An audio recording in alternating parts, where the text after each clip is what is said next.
Pada hari Jumat tanggal 24 bulan Mei 2024 pukul 14.30 waktu Indonesia Barat, Abuya Mama Gufron mengkarang salah satu lagu yang untuk membangkitkan semangat juang bagi para pejuang Wali Songo.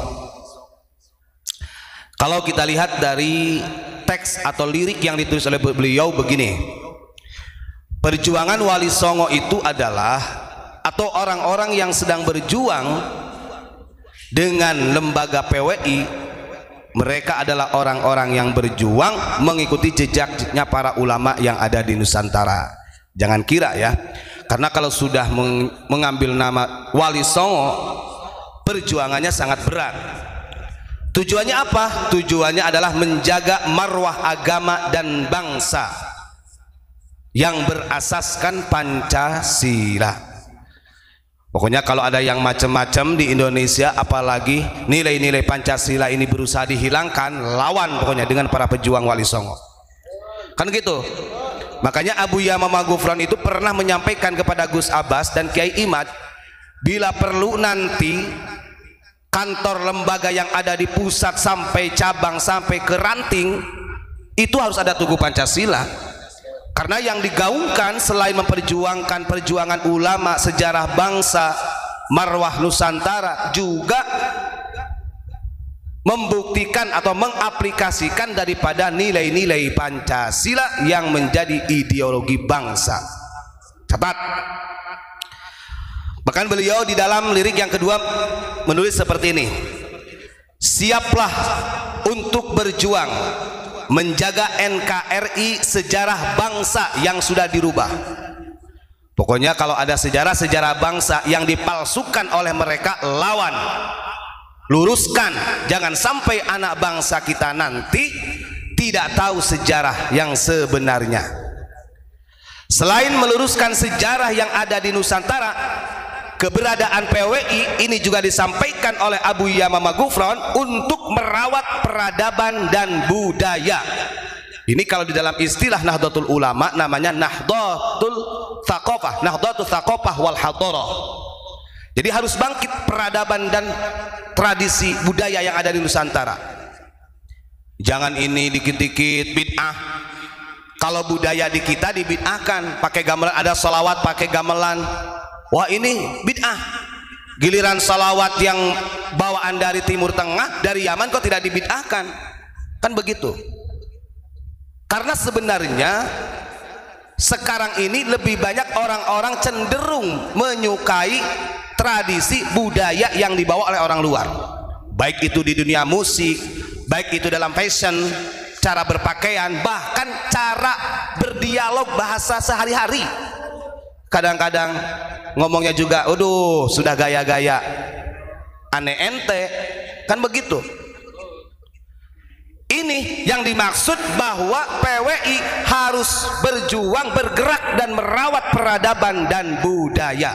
Walaupun tidak menutup kemungkinan ada orang-orang sebagian kiai ulama yang masya Allah ilmunya luar biasa, bahrul fahamah, tapi berani memusyrikan tradisi-tradisi yang ada di Nusantara. Kan ada ya?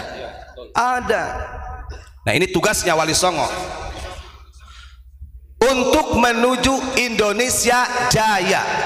Ingat, ini catatan Abuya Mama Gufron. Lalu kalau ada orang yang bertanya, perjuangan Wali Songo Indonesia itu akidahnya apa? Bahkan sampai ada yang mengkanter, oh akidahnya itu Wahabi, itu Syiah.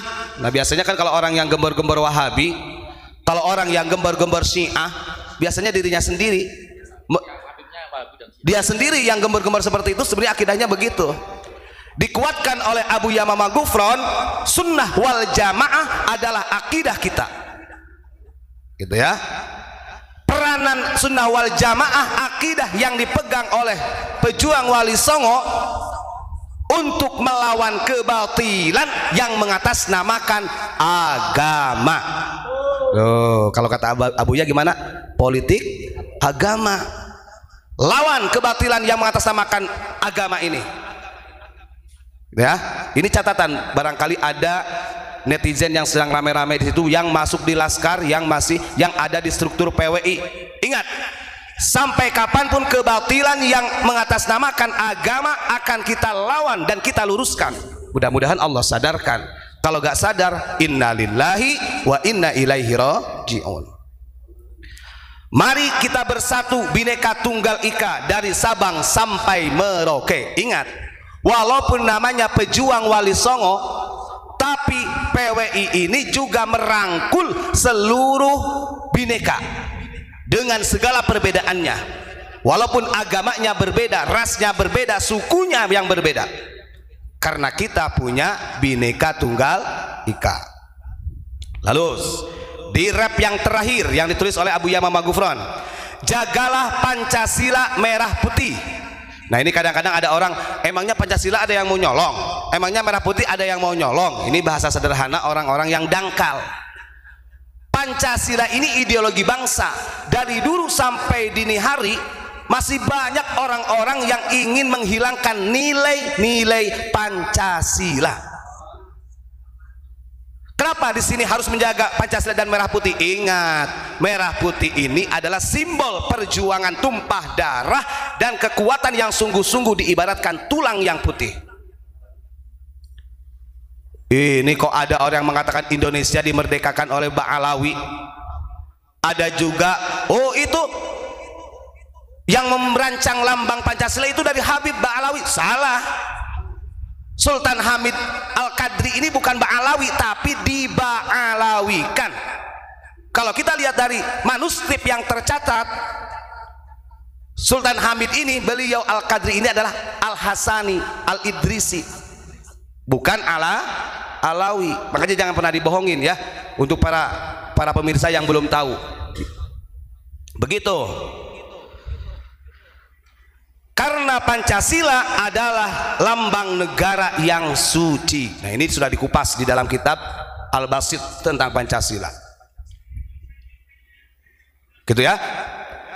Dengan gerakan perjuangan Wali Songo atau yang disingkat dengan PWI, tetap komandonya ada di ulama.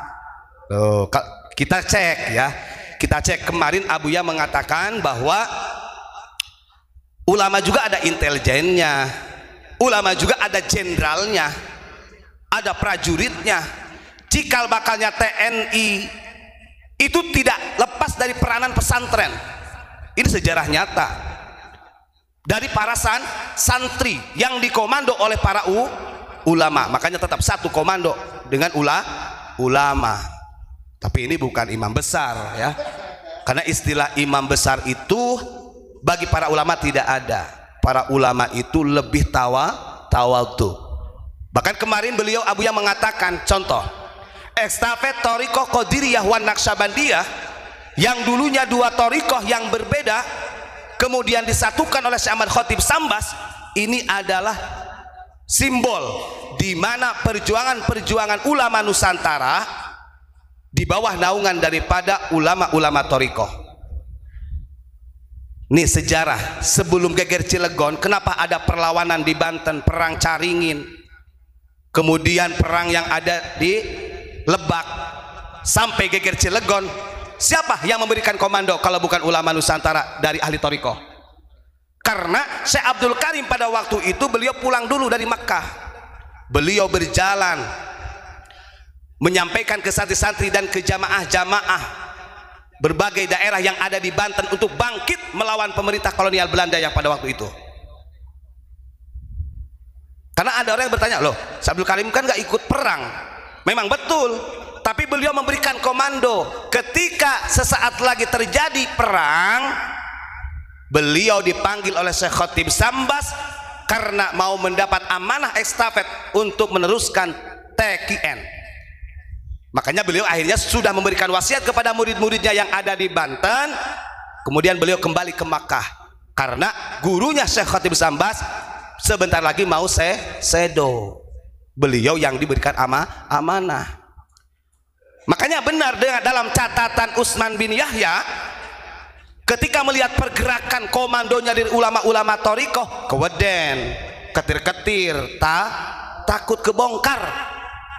Akhirnya dia bernegosiasi dengan Snok, mengirimlah surat kepada pemerintah Belanda mengatakan bahwa ulama Thariqah yang mau memberontak katanya adalah orang-orang yang sesat, laisat bisawab, gak ada benernya katanya, bal yaulu amrus, bahkan berpotensi merusak agama dan bangsa, kata dia Utsman bin Yahya. Walaupun dipatahkan oleh Mufti Batavia yang diangkat oleh Belanda, tetap kekeh. Ulama-ulama Nusantara tetap satu komando pada waktu itu. Nah itu makanya tercatat di dalam lagunya Abu Yamama Ghufron. Terima kasih, itu saja yang saya sampaikan. Jadi Abu Yamama Ghufron tadi siang menulis syair yang judulnya adalah Perjuangan Wali Songo atau PWI ini, yang tujuannya untuk membangkitkan dan mengingatkan sejarah-sejarah ulama-ulama terdahulu. Terima kasih. Assalamualaikum warahmatullahi wabarakatuh.